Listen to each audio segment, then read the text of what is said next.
Okay, sorry for the inconvenience. Sometimes the Spreaker doesn't want to listen to our microphones. I say bye-bye to Spreaker staff. I hate you. Welcome again to Mediterranean 16.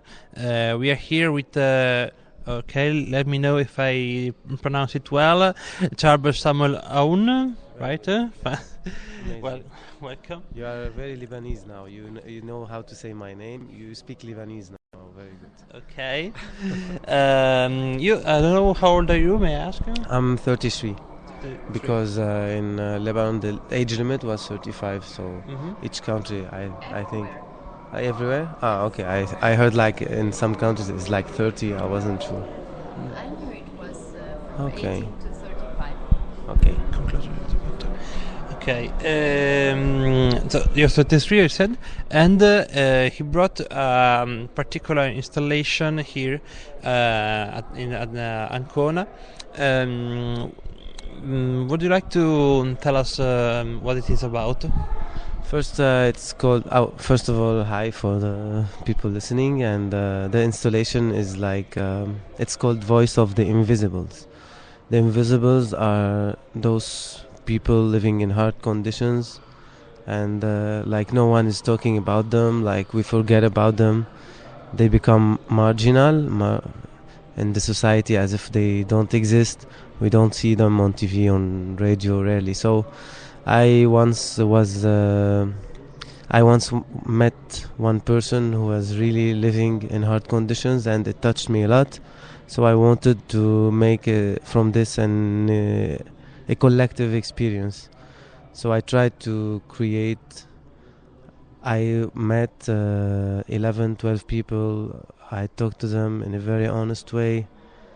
They were telling me about their stories, and some of them cried, were telling these stories. It's like people from Lebanon and Syria, and now the situation there is not good at all. So I created, I recorded their voices, and I created like telephones, a wall of telephones, and the telephones ring.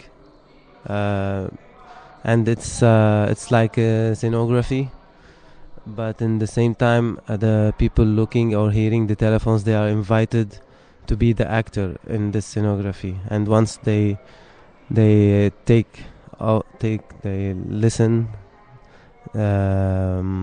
they get in touch with this reality of those poor people telling their stories directly. So the purpose is the human sharing, or to show the reality, the one we are not seeing.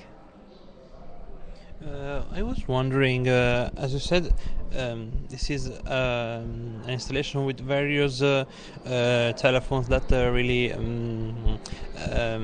shocked me at once.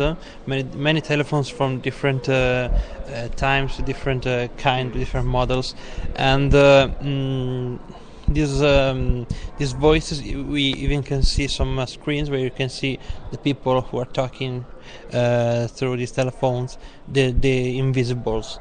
What I was wondering is how these recordings you made it during your travels, how these travels begin. You wanted to tell the world misery, or how did this return start? Actually, the experience I got when I met when I first met one very miserable people, I was in Paris, and I was in the metro, and one people directly he sat in front of me, and he was telling me like it's so delicate living on the ground. So and I was about my travels. I sometimes go to Turkey. I always see like in Egypt I saw a lot of people living on the grounds, and homeless people. So considering those recordings, I decided later I was intending to make like from different regions, but for this installation now there are only people from Lebanon and Syria. and I met them all in Lebanon actually, because I think it's a very delicate moment now in Lebanon. I mean, like, we have like 1 million Syrian who came to Lebanon during the war in Syria, and now the war is starting to affect Lebanon. So I decided later that now for this installation, I interview the people only from this region. Voilà. And about the telephones, it's true they are from different periods, because when you hear the stories, people are telling you about their stories from different periods.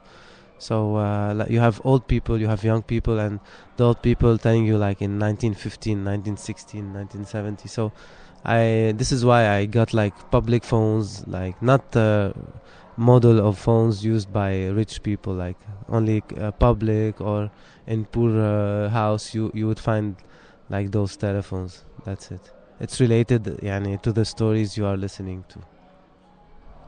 And I was wondering which of these stories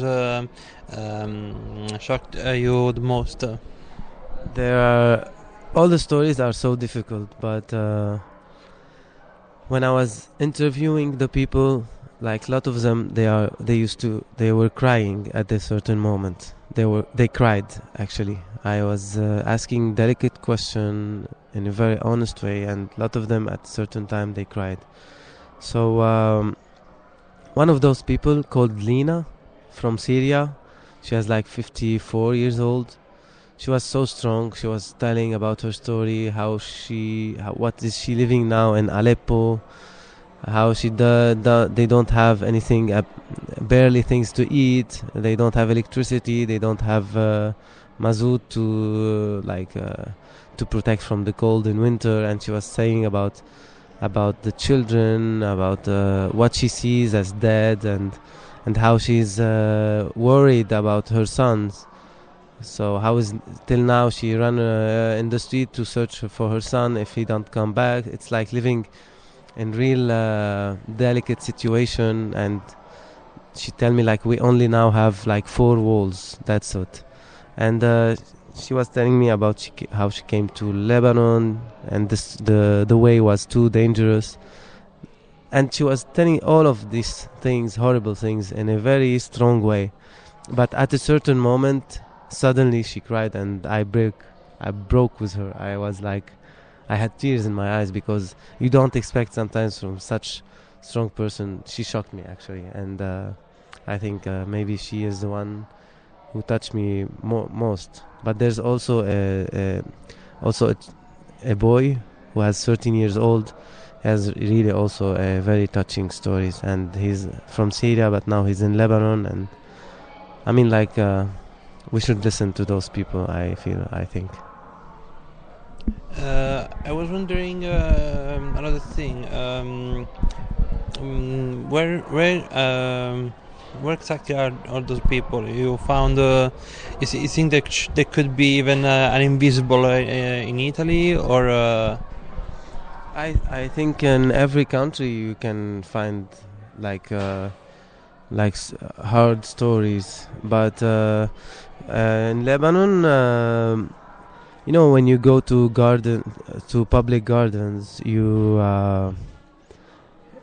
in times where there's work, for example, at 2:00, everyone is at work. You only see in gardens people who they don't have work.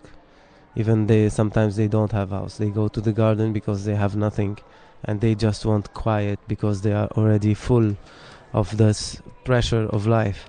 So it's quite interesting, because all those people I met in one garden it's like the story of the public spaces. What nature of the people that come to public gardens is like. It's quite interesting to see how one space can manage to group like very different stories. Well, I found really interesting this. I think that it's better an old telephone than a new smartphone who switches off before the end of the day, and I prefer a telephone who tells a story instead of don't even know what to say. So I'd like you to invite, as you want, our listeners to come here in Mediterranean 16 and listen to these stories.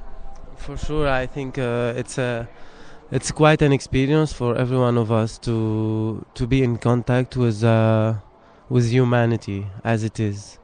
So of course, I invite everyone who feels like to have a different experience than daily life, than life quotidienne, to come and see the things we are trying to offer for you. Thank you. Thank you.